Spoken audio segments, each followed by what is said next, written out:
It's easy to demo a technology. It's hard to make it production quality. Let me just use RTL generation as an example, right? The idea is that I have a 3-line description, generate some Verilog for me, and it'll be correct. You ask for these and you generate 25 lines. That's fine. And it kind of works. But now you say, wait, generate entire design. When the complexity becomes 1,000 times bigger, these things will fall on their face. The complexity of the real world is much more than in a demo. If you want to do a toy little chip with 500 gates, you probably could automate. You could probably do level 5 today. But that's not the same, like little toy car versus a self-driving real car.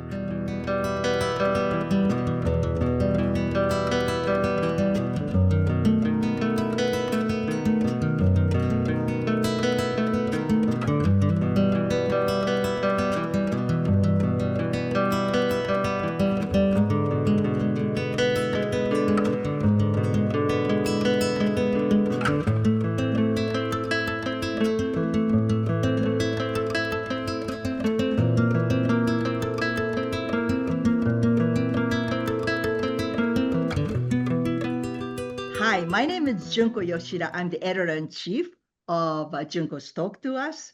And we have been working on this video podcast series called AI from Toy to Tools.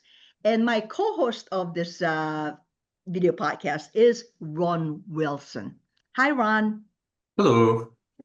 He is kind of my bodyguard. When we talk about the technology, he is here to rescue me. We have this fantastic guest. His name's Chuck Alpert. He is Cadence Design Systems Fellow. Hi, Chuck. Hello. Thanks for having me. Yeah, well, thanks for coming. And really, the purpose of this podcast is that, Ron and I have been talking to, 8, 9 companies so far, Ron, right? And we're in search of the domain-specific tools.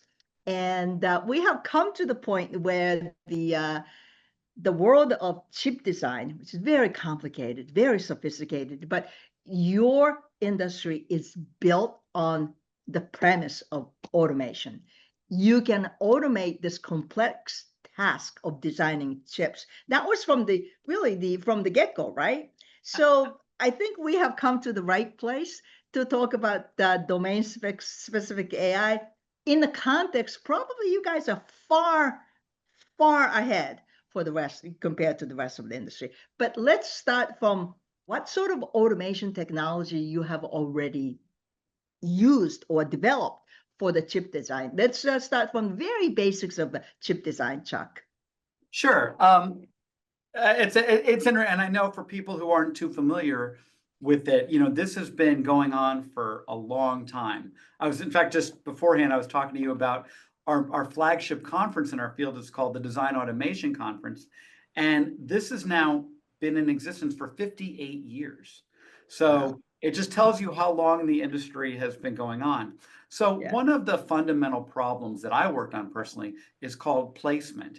And the idea is that, you can think of it almost like a graph, a connectivity of cells to, you can think of a graph and you want to embed it in 2-dimensional space. So you want to basically place it onto a flat surface. And that's what a chip is. It's literally a bunch of cells on a flat 2-dimensional surface. And you have to wire them all up. Well, the wires have cost, right? It adds to the manufacturing cost. There's only so many wires that can fit. You can imagine when you're routing houses for cables, do you want to go the long way? No, you want to go the shortest way to get the minimum number of cables.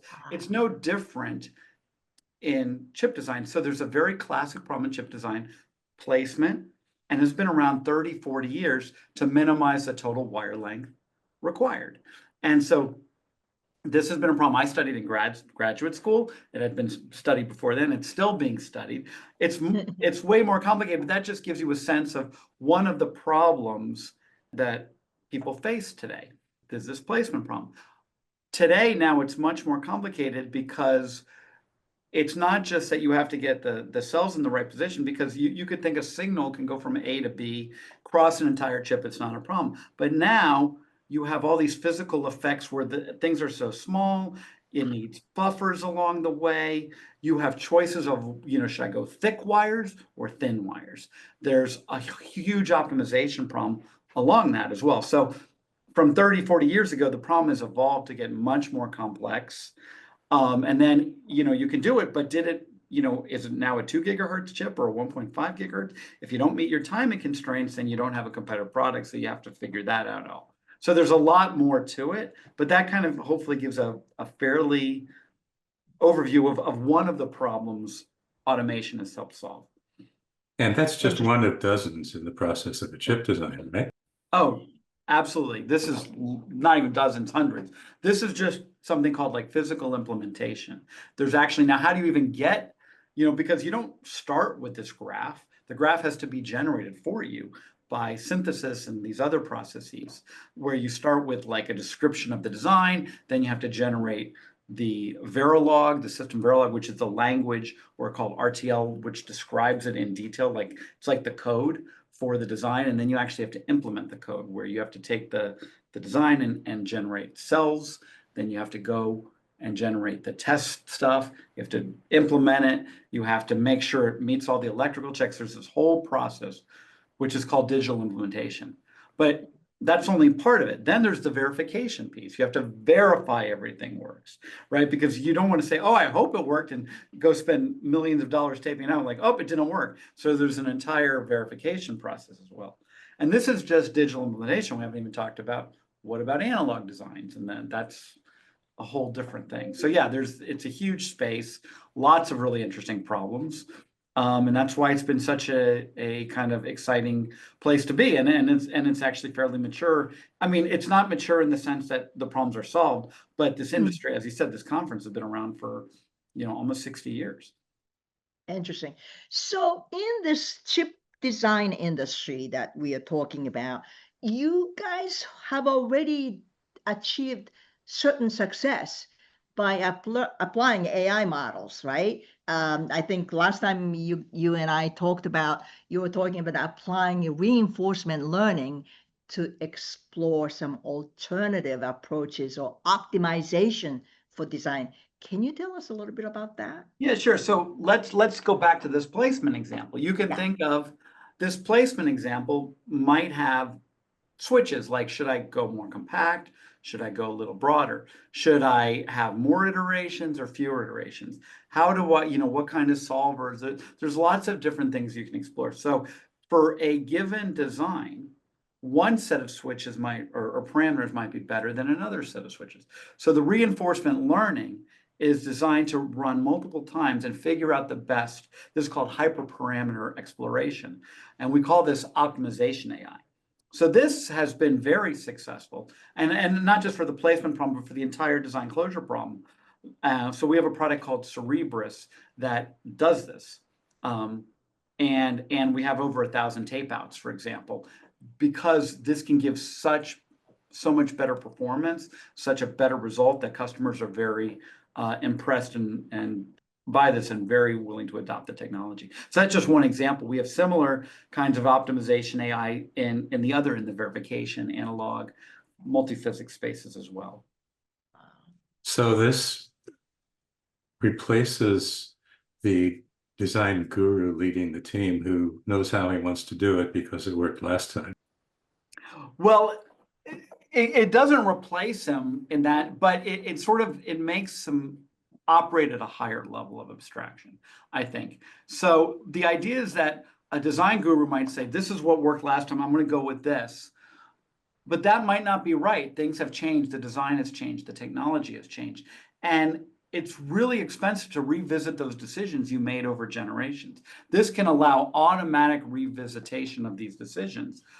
But it still might be up to the designer to say, well, what do I want to revisit? You can explore some of the hyperparameter space, but exploring all of it at once becomes problematic. This is the same kind of thing that LLMs struggle with. If you give it too much, it can't succeed. I think that's part of the art of this, is figuring out the best way to use the technology to really drive performance. So it trades one problem of, I know exactly what I'm doing, to a different problem of, what do I really want to explore this time? Yeah. This might be a good segue to discuss that. I was actually very impressed with your speech, your presentation you made at Cadence Live recently, the presentation, and you talked about, and actually, I have to say, Cadence is not the only company, chip design tool company, to compare the different stages of application of AI in kind of analogous to the automated vehicles, level 1, level 2, level 3, and 4, and 5, right? And that's a very, common theme, and it's easy to understand for the lay people.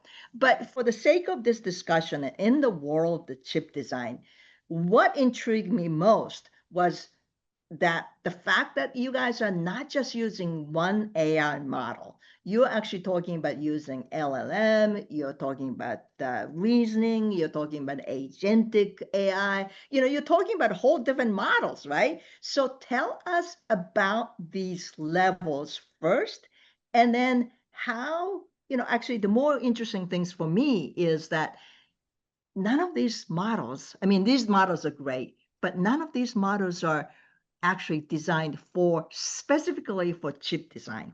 So what efforts have do you have to actually make to make it suitable for your domain? So there's two-part question. Two-part question. Okay. Yes. So All right. a lot there to unpack. But yeah, so I actually, before I did this, I was working kind of in the automotive functional safety, which is a whole different topic, but I definitely became familiar with the level 1 through 5. And as I started reading about agentic AI, I came across this analogy a lot. So I don't think our company invented it, but I think it just really helps frame the discussion, because it helps you understand, like, what are we talking about? When we say we have this capability and you say, oh, it's a level 4 capability, it's level 3, it makes it a lot easier to understand what we're talking about. So what I mean here, so what I was just describing before was optimization AI, and we consider that kind of level 1. This is, something that we've been working on for several years and is a building block for some of these more agentic solutions. Now, the opportunity before us is, sort of this traditional reinforcement learning has been a terrific productivity booster, but obviously LLMs are a game changer, and everybody's talking about agentic AI. There's all this hype, and it's for good reason. It's because this can really change the way customers do chip design. Today, customers have to learn how to write these very specific languages. We have, like, Tickle is kind of the main language, and not many people know what Tickle is. It's TCL, and then we also have a proprietary language called Skill, and it's a burden, and of course you have to learn how to write the system Verilog, or this RTL, which is the description of the design. If you can avoid learning these languages, these programming languages, and be able to write at a higher level of abstraction, just like today, customers can automatically code generate for Python pretty easily and use these copilots to really help with code generation. We want to do the same thing for our industry and allow customers then to describe the design and do their tasks using natural language, using English, and not actually having to use and learn these low-level languages. So that's part of the huge opportunity. That's so that anyway, that's part of the opportunity that we see. And then of course, even just doing these very tasks like the entire verification space and generating all the collateral and analyzing your design, we see. So that's just one aspect of it. So there's huge opportunities to really improve designer productivities. Okay, so level 1 is optimization AI. Level 2, I'd say, is conversational, based on a static set of documents. So what I mean by that is, like, this is all the information you might need about, the user's guide, which can be hundreds of pages of PDF. It's very complicated software, so nobody really knows exactly how to use it. If you can ask a question and get a really good answer based on that, or based even on what we do is we have these, like, application notes and addendums and all these things, because often the user guide can't really cover the usage in the real world. So we constantly update our online portal, and then we can aggregate this. So this is a huge value, I think. And also is something that we can deploy widely.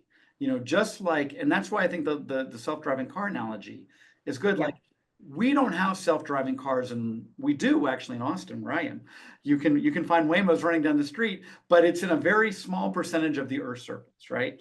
But you cannot buy a new car today without, say, lane assist, where if you start to veer off your lane, and then it'll correct you, or you back up your camera. So I look at this conversational LLM as similar, like this will be everywhere in all products. And that's the difference, as opposed to like, so even if it's a fairly small productivity gain, but everybody can take advantage of it, right? That's the idea. So one thing you can do is you can have these big productivity gains, but only a few designers can take advantage of it, or you can have smaller productivity gains, but if everybody can take advantage of it, it has a multiplicative effect. So I think like all these level 2 things, because they can be broad, have that effect. Now level 3, I think, is really about this kind of complex reasoning. You want to talk to the tools with English. So you want to ask questions about your design, right? I say, what is the worst path look like? What is, how much wire length is in my design? Just like I talked, these are fairly simple queries, but if you don't know the exact command, it's kind of painful. So the idea is that, not only will it tell you the command, that's what but it'll actually run it for you and give you the answer. So as this system gets better with complex reasoning, it'd become easier for the designers to get information. And that's really what this is about. I mean, so much of design, you've got these millions and tens of millions of gates and complexities and there's all this data on your chip, and you're just trying to like pick out, well, where's the problem here? What's the problem here? And so if you can ask questions and get to that faster, huge productivity opportunity. I see. Now So okay, sorry. before we get to level 4, Right. have we actually nailed down all first three, or are we still in the sort of in transition phase? I don't think you're ever done. I don't even think we're done with optimization AI, right? The idea is you work on all of them in parallel. And we have conversational element capabilities for sure, but can they be better? Can they get feedback? How do we can constantly improve? So even just core placement, which I talked about, which has been a problem for 30, 40 years, we still have an active placement team working on the same problem, because you can always make it better. These are NP hard problems that do not have closed form solutions. So there's always opportunities to improve, and designs change. So I look at it, it's like it's never done. You never just put it on the shelf and say, oh, that's a solved problem. I see. In our industry, at least. Yeah. Now there could be say, well, that's really good. That's not the weakest link. That's not as important as these. But I feel like, yeah, no, we're working on all the levels at the same time. And I think we will continue to do so, because just because you have an initial version, our customers are very demanding. They always want better, which is good. Then we improve, Yeah. All right. It sounds like at level 3, when you talk about reasoning, you're not really talking about just generating query language for a design database. You're talking about asking for conclusions about the design. Like, if I doubled my L1 cache size, could I reduce the clock frequency of the CPU? Am I understanding you right? Well, I think that's a higher level problem of analysis. I mean, what I'm simply talking about is like, how many cache, if you want to ask how many caches do I have in my design, like, or just even answering questions about your design is hard, because you have to know all the APIs. So that I think what you're describing is more of a level 4 analysis kind of capability. What I'm talking about is simply just saying, give me the count of the flops that have this characteristic, or how many gates look like this, have high pin density. So these are sort of fairly kind of simple queries from a conceptual point of view, but it's still a bit complicated, because you actually have to generate a script, run the script, and the script has to be correct. So that's what I mean by this kind of reasoning.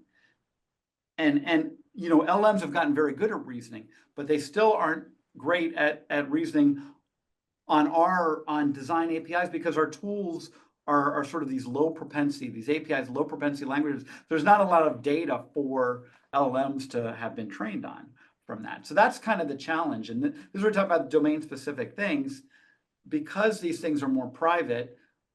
All the LLMs that exist and even will continue to exist will never be great at this because they don't have public data necessarily to do that. So that's kind of the problem. So there's a lot of effort on synthetic generation that maybe can help, but yeah, that's going to be part of the challenge.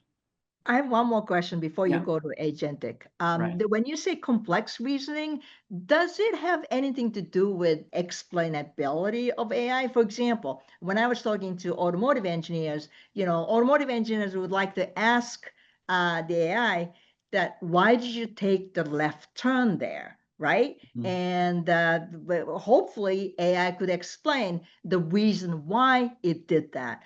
Is that the kind of level of understanding when you apply this complex reasoning in chip design? Can that explain why the AI in the chip design take the certain decision? Yeah. I think that's an important part. You have to explain the thought process along the way, because otherwise, how do you earn the trust? And sometimes there's ambiguity, right? I mean, you could ask a simple question: how many gates are in the design? Right now, for those of you who may not know, a gate is like one of these cells you place. But wait, sequential elements, flops, are they gates or are they not gates? It's a little ambiguous, right? You could say they are or they're not, right? So the LM needs to say, I am reporting the number of combinational gates. Would you also like the flop counter? So there is this human in the loop that's very important. I think the human in the loop is still important because it has to clarify what is being asked of it, especially before we go off and do much more complicated agentic workflows. Make sure the task is well defined, things like that. So for example, if I think about level 4 agentic workflows, like one of the key items is you have a document specification of, this is what my design looks like. And it's pretty, these documents are pretty intense. They have figures, and the idea is we want to generate lots of collateral from that. We want to generate a verification plan. We want to generate the RTL. We want to generate the test bench. But we also need to remove the ambiguity. If the spec itself has ambiguity, we need to resolve that first. We need to ask, am I on the right track? And get the designer to interact to make sure that. So all of this stuff, I feel like, maybe someday in the future we'll remove all the ambiguity, but I think there's always going to be this need for humans in the loop because the task may not be well defined, and to help clarify what that's needed. And in design, you have to be pretty, pedantic about these things sometimes. Yeah. All right. Very good.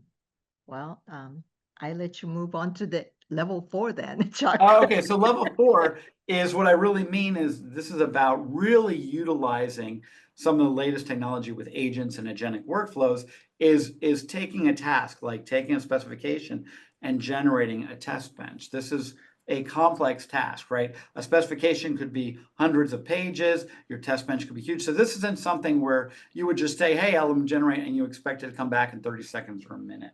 It really has to build an entire workflow. And depending on the nature of the specification, what should you do first, right? How is it described? So this is where this is really where agentic workflows can kind of kick in, and that's what I consider level 4. So we have technology along these lines that we're in the process of building, and we have customers doing early evaluations. So this is already happening, but I think it's kind of similar to, again, we have self-driving cars, but only in a very limited space on Earth. So these agentic workflows are still limited to smaller, very kind of niche parts of the entire design flow. But as we get better at them, we'll expand it to more and more parts of the design flow. Yeah. Interesting. One of the things I noticed that when we had the last time when we discussed this, you mentioned something called MCP, right? Mm-hmm. And that you explained that MCP APIs are something kind of a building blocks for the agents. And Ron and I have been talking about, well, I had not heard of MCP before. Right. Is that specific to the chip design? Not at all. This is a protocol. It's called Model Context Protocol, and it's from Anthropic. And it really is just the way to think of it. It's like the USB port for AI.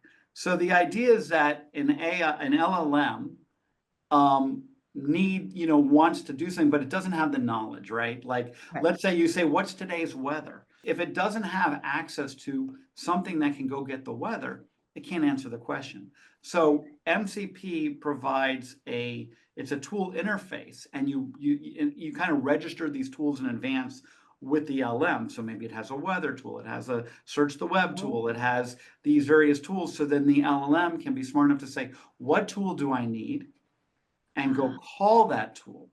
And because there's a standard interface, and now LLMs have even been trained to understand that interface, they can go presumably find the right tool. So that's kind of why, one of the reasons I think LLMs, capabilities have exploded recently is because they now have access to tools that maybe they didn't before to answer questions about the real world, about the real environment, where before, you might have thought, like, I don't know, maybe we've had this for a while, but model context protocol has made it really universal. But you might remember the days when you query an LM and it would say, oh, sorry, I was only trained on data from, like, I don't know, August 2023, and so I can't answer your question. But that doesn't happen anymore because it can go get today's news, today's information through these, model context protocols. Interesting. So does the protocol include information on what kinds of queries a particular tool could deal with? Because I can imagine an LLM registering on protocol and saying, ask me anything, I'm a genius, and being totally useless. Right. Well, I think the idea is when you register a tool, you also need to provide a good description of the LLM of what the tool can do. So if I just say, here's the API for weather, but I don't explain to the LLM, this is a tool that can check the weather for today, various cities, and here are the parameters. And so, again, using natural language, LLMs are very good at understanding natural language. So the tool description has to be robust enough for the LLM to make sense of it. And they're getting better and better all the time at this. Can anybody describe a formal verification tool in natural language?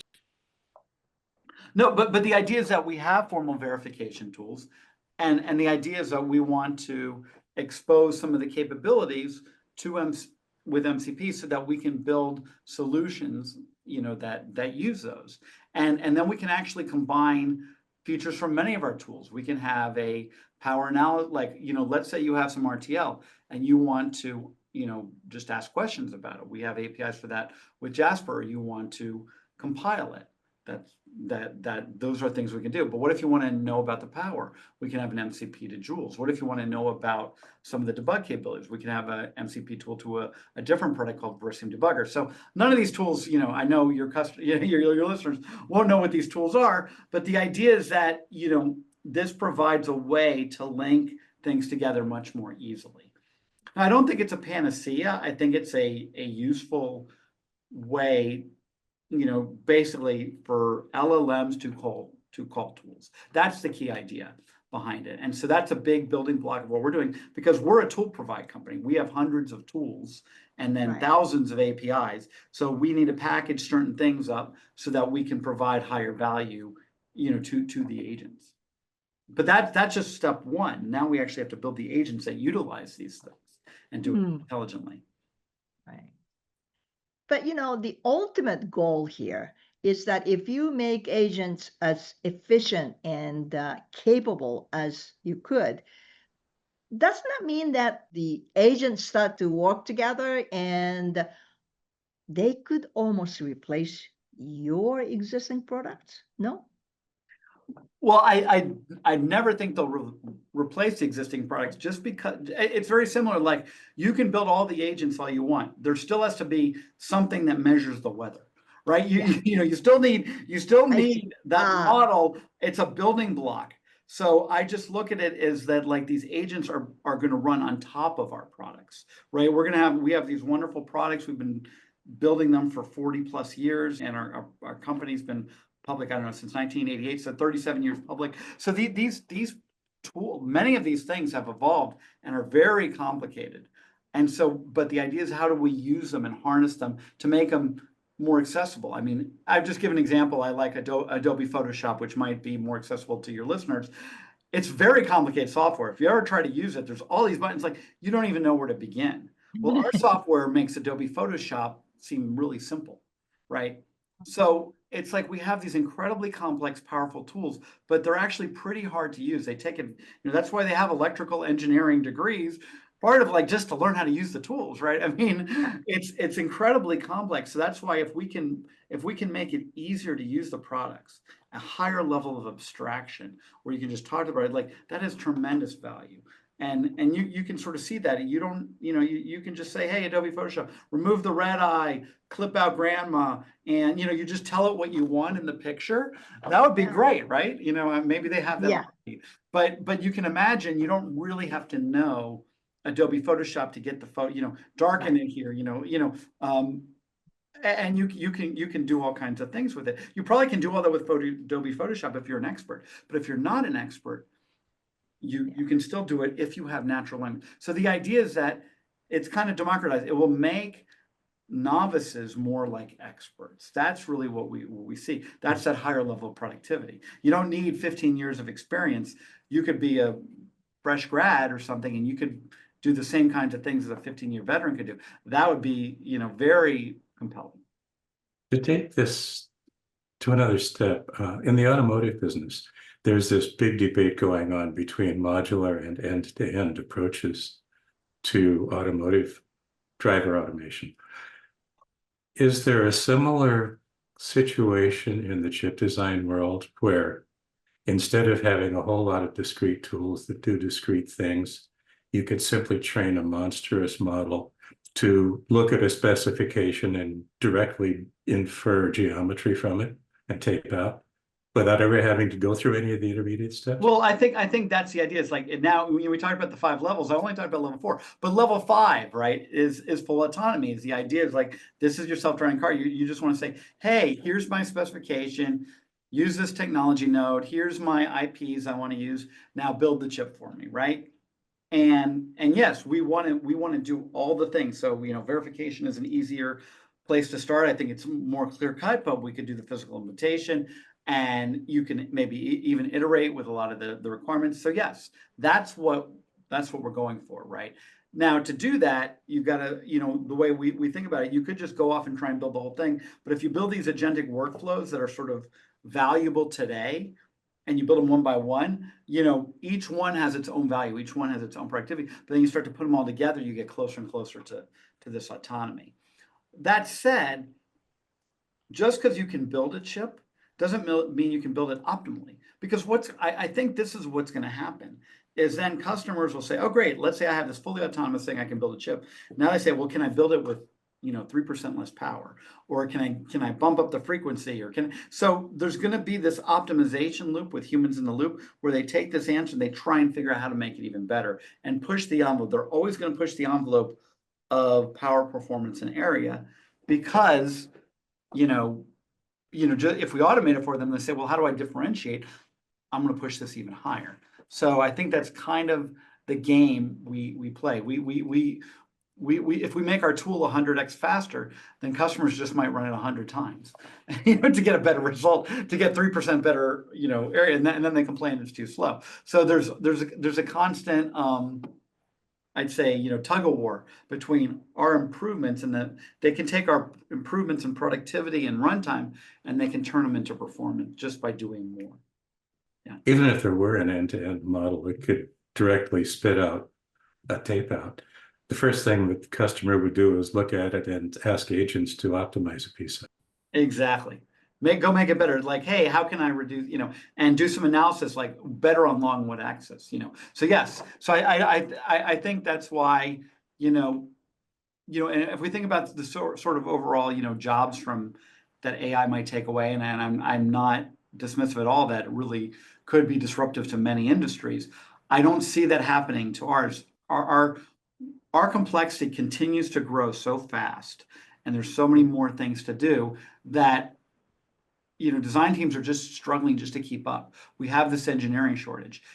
By giving massive productivity, hopefully we can reduce the engineering shortage and make it easier for fewer people to do it. But they're going to want to continue to do it better, to push the envelope. So I don't see a single engineer. I think electrical engineering is always going to be and designing is always going to be a fruitful place to be, because I don't see any disruption here.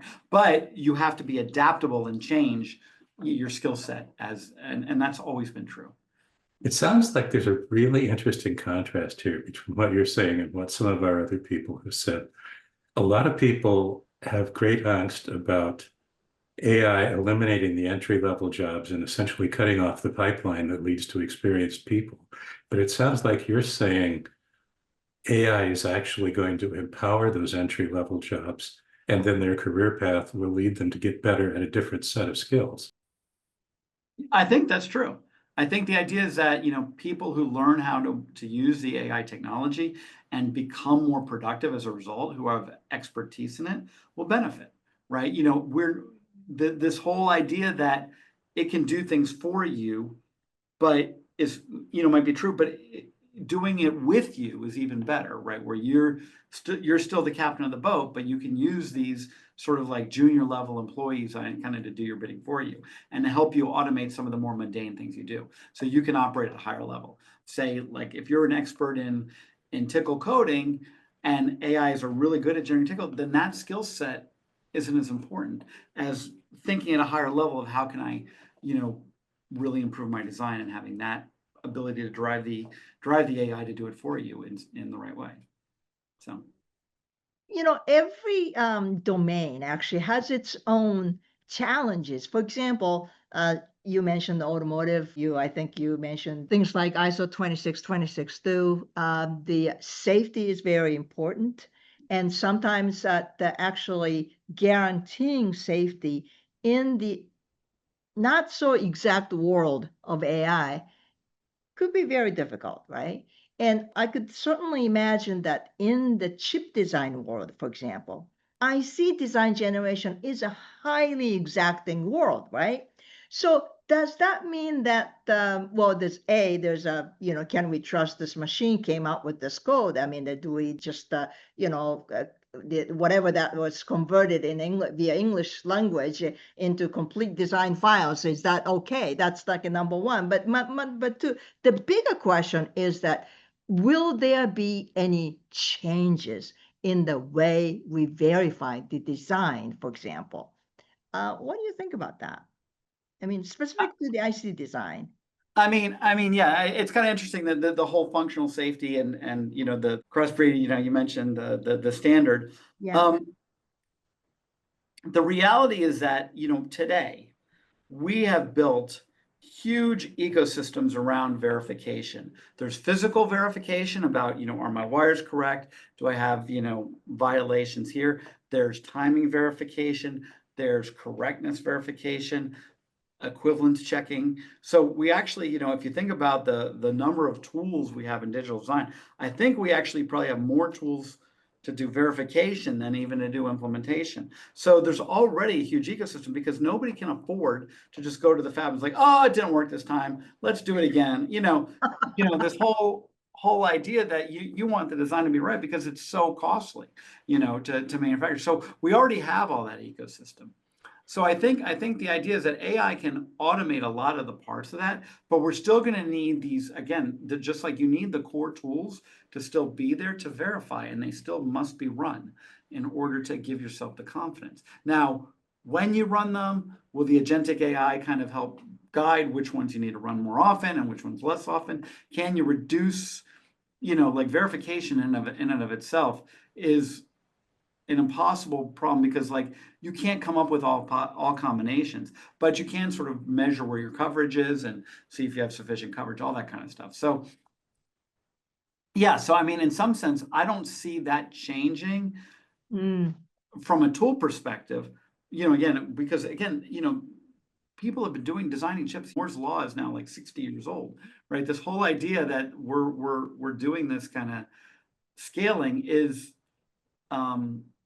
fundamental to what we do.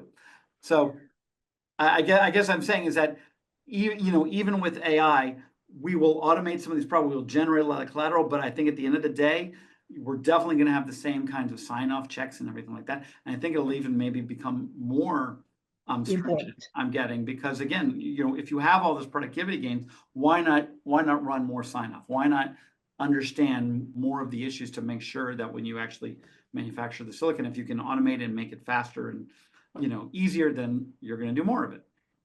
In the software world, we've heard people saying that when they're working with machine-generated Python, for instance, they're seeing kinds of errors that they would never have encountered in human-generated code. And so they're having to debug differently. Do you anticipate that happening in the chip design space as well? Yeah, I think there will be different kinds of things, right? That's what I'm saying. If you're gonna like, say I'm just giving an example, generating a verification plan, well, that will be and you want to check the verification plan. Well, in the past you check a manually done one. Now you're going to check a machine generated one. You're going to see different errors. I think that goes with it with the territory. But we also want to build, sort of systems that can auto correct the errors and auto fix based on the tools. So, for example, just like you said, Python errors. Well, when you generate a Python error, did it not compile? If it doesn't compile or it doesn't run, then an LLM should be able to like figure out where and what the problem was and do auto fixing of the code. So I still see things like that happening, that the LLM can self-correct, and that's got to actually make our that's going to be an essential part to this working. Otherwise, if customers just have to fix it, trade one set of problems for another, they won't bother. But if we can really get the auto fix working, that will be much more productive. On the dark side of auto fix, if an LLM is smart enough to generate design and check it, is it smart enough to sneak back doors into it? Will it sneak back doors into it? I mean, I don't think so. I mean, at least what I see right now is that LLMs are still kind of basic, token completion, all that stuff. There's reasoning, there's all these things, but wrappers around it. But at the end of the day, the technology is still like, you give it an input and it will drive. So no, I don't see that. I guess I'll just say no. It's important that the verification tools, you see, one of the things is like we have to have lots of infrastructure to check that what we got out matches the specification, right? And so if something did sneak something in, then there should be a mismatch. There should be error in the verification in the process to say, wait, that wasn't there in the specification, and flag something. That absolutely, so even if it was smart enough, we should catch it. Right. All right. On that note, well, actually, in closing, Chuck, Okay. tell us that what you just laid out this whole roadmap of level 1 to 5, and you told us that this is not just the sequential thing. You're actually doing everything kind of in parallel, progressing. Right. But in closing, can you tell us what is the biggest challenge you see the use of AI in chip design? What still needs to be developed? I mean, these technologies, I guess the thing is like it's easy to demo a technology. It's hard to make it production quality, right? Let me just use RTL generation as an example, right? The idea is that I have a little snippet, I have a 3-line description, generate some Verilog for me, and it'll be correct. And like, look, you asked for these and you generate 25 lines. That's fine. And it kind of works. But now you say, wait, generate entire design. I mean, when the complexity becomes 1,000 times bigger, these things will fall on their face. When you talk about hierarchy, module, like the complexity of the real world is much more than in a demo. And so I think that's the idea, is that we can do a lot of these things. So if you want to do a toy little chip with 500 gates, you could probably do level 5 today, but that's not the same. It's like having a self-driving like little toy car versus a self-driving real car, right? It's just it's a whole. So getting something where customers, it actually meets their needs and the complexities they deal with, I think is a huge challenge. I think that's probably the biggest challenge, is going from toy to real. Do you think the experience here is going to be like the experience we had with high-level design, that we could do really good demos and we could generate some pretty good small blocks, but somehow it never quite got traction beyond that? And that's a great question. And I'm kind of wondering a little bit why high-level design never, hasn't taken off as well. That said, we have a product there that actually does have some traction in the marketplace. And I think that's a big part of our strategy for how do we go from natural language is to use that product as part of the the way forward, because again, it's one thing, this is what I'm talking about, is generating RTL for small cases is fine, but if you really want to meet all the design constraints, I think a product like that in the loop will make a big difference. So, but yeah, I don't know. That's we have to see. This is also, it's like, you know, the parable about, you know, what, you know, like, you know, somebody dropped their keys and like, why are you searching over there? And it's like, well, there's more light over here, even though you dropped them in the dark, right? You're searching in the wrong place. So we also have to listen to our customers and try and really understand where the value is. What are the low level tasks they're struggling with that we can automate with AI? And sometimes they don't even know, you know, they think it's AI, but that's really hard. So, you know, we got to get them going. Got to really get customers to start using some of the technologies, and so they can start to see what's possible. And then we'll have that discussion about, you know, where did you drop your keys? Essentially. All right. Very good. This was a lot of fun. I really learned a lot, Chuck. Thank you so much Great. for educating us. And we like to keep this conversation going again. Thank you. That sounds great. Always happy to talk. Thanks so much for All having right. me. Thank you. Okay. Fascinating stuff. All right. Thanks. Bye, Bye. everybody.